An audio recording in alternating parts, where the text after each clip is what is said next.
etalase penjualan TV itu. Jadi dia sembunyi di situ bermalam sampai pagi. Pada saat toko buka atau transfer buka, mereka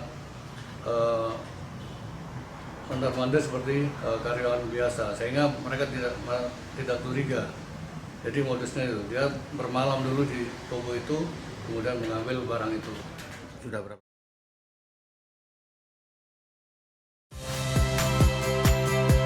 Saya Priska Clarissa.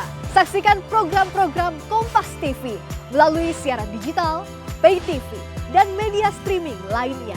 Kompas TV, independen, terpercaya.